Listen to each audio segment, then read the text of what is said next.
Good evening friends. आज के इस लेक्चर में हम डिस्कस करेंगे एक क्वेश्चंस है कैस्केड पे ही है। इसके पहले भी हमने पैरेलल उस पे और कैस्केड पे बहुत सारे क्वेश्चन डिस्कस किए थे। उसी टाइप की एक ये भी क्वेश्चंस है। तो इसमें क्या कह रहा है कि find the equivalent impedance with respect to terminal X Y. ये जो एक्स वाई है टर्मिनल, इसके रिस्पेक्ट में इक्विवेलेंट इम्पीडेंस हमें फाइंड करना है। अब तक तो हमने क्या है कि फाइंड किया है impedance, output short circuit output, short circuit input और ओपन सर्किट इनपुट और ओपन सर्किट आउटपुट, ये हमने अब तक फाइंड किया है। तो अब इसमें हमें क्या करना है, इक्विवेलेंट फाइंड करना है और इसके रेस्पेक्ट में, एक्स वाई टर्मिनल के रेस्पेक्ट में। तो सबसे पहले क्या देखेंगे यहाँ पे, इसके रेस्पेक्ट में निकालने का क्या मतलब हुआ कि ये एक इस तरफ से निकालना है और एक हमें जो इम्पीडेंस निकालना है इस तरफ से, ताकि इसके क्रॉस इम्पीडेंस हमें चाहिए। तो इसका जो इम्पीडेंस होगा वो हम फाइंड कर लें और इसका जो इम्पीडेंस होगा वो हम फाइंड कर लें। उन दोनों को फाइंड करने के बाद इसके क्रॉस निकालना है, मतलब ये और ये इसके रिस्पेक्ट में आपस में पैरेलल में हो जाएंगे। ये बात क्लियर है। अब क्या है कि ये जो यहाँ से इम्पीडेंस हम निकालेंगे, ये जो हमारा ABCD का जो पैरामीटर का ये जो हमने बॉक्स बना रखा है, इसमें ये साइड जो है ओपन है, ओपन साइड है, I1 0 है क्योंकि ओपन साइड है और यहाँ से हम फाइंड कर रहे हैं ये इसका इनपुट साइड है, तो ये क्या होगा, इसका आउटपुट साइड होगा। तो इम्पीडेंस हम क्या निकाल रहे हैं, आउटपुट साइड का। ओके, आउटपुट साइड से इम्पीडेंस निकाल रहे हैं। और क्या है, ये ओपन सर्किट है। ओके, ओपन सर्किट है, इसीलिए हम इसको ZOO लिख सकते हैं। अगर इस इम्पीडेंस की, इसकी इम्पीडेंस की बात करें तो इस तरफ से हम फाइंड कर रहे हैं, तो यहाँ से जो कनेक्ट है तो ये इसका क्या हुआ, इनपुट साइड हुआ। ये इसका, इसके लिए इसका आउटपुट साइड है और ये इसका इनपुट साइड है। तो इसमें क्या होगा, इनपुट साइड का इम्पीडेंस निकाल रहे हैं और क्या है, ये टर्मिनल ओपन है, मतलब क्या हुआ, हमारा ओपन इम्पीडेंस हम इसका निकाल रहे हैं। जिस तरीके से हम निकालते थे input side short circuit impedance और input side open circuit impedance, इस तरीके से निकालते थे। इसी तरीके से यहाँ पे क्या हुआ, ये जो टर्मिनल है ओपन है, इस वजह से हमने ओपन सर्किट ओपन इम्पीडेंस निकाला है और ये इनपुट साइड का है, इसलिए हमने, क्योंकि यहाँ से ये जो टर्मिनल हम देख रहे हैं इसका इनपुट है और ये इसका आउटपुट है, तो इनपुट हम निकाल रहे हैं। इस बॉक्स के लिए ये जो है इसका आउटपुट है और ये साइड इसका इनपुट है, इसलिए हमने इसको आउटपुट ओपन सर्किट निकाला। अब इन दोनों का हम इक्विवेलेंट बना लें, यहाँ से इस तरीके से हम इक्विवेलेंट बना लेंगे।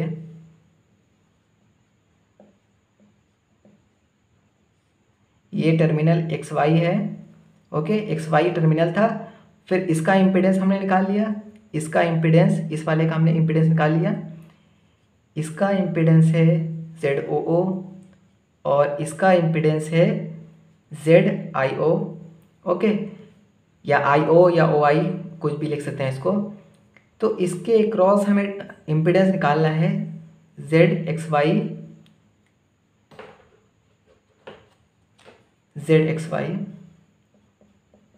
तो ZXY निकालना है। तो ये दोनों पैरेलल में है इसके रिस्पेक्ट में।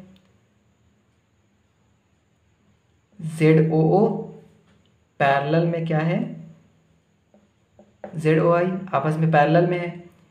ये दोनों पैरेलल में है तो इनको ZOO ZOI divided by ZOO plus ZOI हम लिख सकते हैं।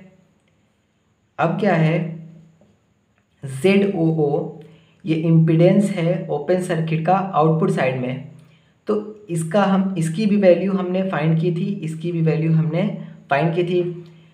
ये जो हमारा आउटपुट साइड का ओपन सर्किट है इसकी वैल्यू है D/C आती है, हमने प्रीवियस में क्वेश्चंस में सारे डिस्कस किए हैं, इनटू इसका इनपुट साइड का ओपन सर्किट इम्पीडेंस है, इसकी वैल्यू आती है A/C,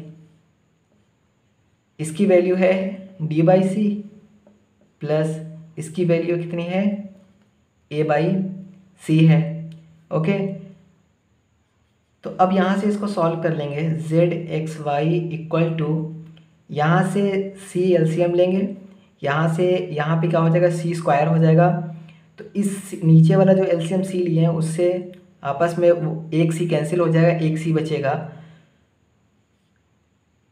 यहाँ पे C बचेगा। ओके, और यहाँ पे A+D है और ऊपर में AD, C स्क्वायर था और AD था, तो एक C से यहाँ एक C कैंसिल हो गया था और यहाँ पे A+D बचा था, और यहाँ का जो एक C था वो इसके नीचे आ गया यहाँ पे इस तरीके से। तो ये जो है हमारे पास फाइनल इसका इक्विवेलेंट इम्पीडेंस हमें मिल गया है।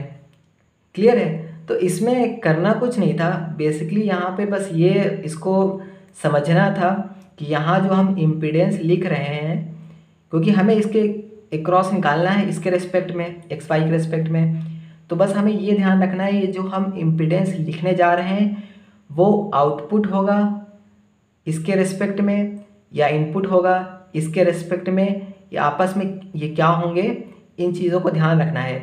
क्योंकि अगर ये ABCD की बात करें, ये जो हमारा बॉक्स है इसका ये इनपुट टर्मिनल है और ये आउटपुट टर्मिनल है, फिर इसके बाद ये बॉक्स 2 का ये इनपुट टर्मिनल है, ये आउटपुट टर्मिनल है। तो हम यहाँ से निकाल रहे हैं, तो क्या मतलब हुआ कि इसके लिए हम आउटपुट निकाल रहे हैं। ओके, आउटपुट निकाल रहे हैं और ये ओपन सर्किट है इसलिए ओपन सर्किट का आउटपुट इम्पीडेंस निकाल रहे हैं। इसी तरीके से इसके लिए, इस बॉक्स के लिए ये क्या हुआ, हमारा इनपुट साइड हुआ, तो इसलिए क्या है, इम्पीडेंस हम इनपुट साइड का निकाल रहे हैं और यहाँ पे ओपन है मतलब हम ओपन सर्किट का निकाल रहे हैं। बस ये चीज़ ध्यान रखनी थी। उसके बाद इक्विवेलेंट तो सबको निकालना आता है, ये फिर आसानी से ये आपस में पैरेलल में है, हमने पैरेलल लिख लिया है और हमें वैल्यू सबकी याद है, और हमने वो बॉक्स बना के भी हमने बताया था किस तरीके से, जो कि है शॉर्ट सर्किट इनपुट इम्पीडेंस और short circuit output impedance, open circuit input impedance, open circuit output impedance, किस तरीके से हम याद रखना है। क्योंकि अगर यहाँ पे आने के बाद अगर हम वापस से इसके लिए डेरिवेशन करने चले जाएंगे तो फिर तो ये काफ़ी लेंदी हो जाएगा, इसीलिए मैंने वो बॉक्स बनाया था ताकि वो बॉक्स से याद रहेगा। तो इसकी वैल्यू डायरेक्ट हम D/C और इसकी वैल्यू डायरेक्ट A/C हम आसानी से लिख सकते हैं। उसके बाद डायरेक्ट हमने इसका फाइनल सोल्यूशन लिख दिया। क्लियर है इतना? तो आज के लेक्चर में इतना ही है। नेक्स्ट लेक्चर में एक क्वेश्चंस और कुछ इसी टाइप के डिस्कस करेंगे। इसमें ओपन सर्किट है, वहाँ पे क्या होगा, हम कुछ शॉर्ट सर्किट वगैरह इस टाइप से लेकर कुछ नए टाइप्स करेंगे। Okay, thank you.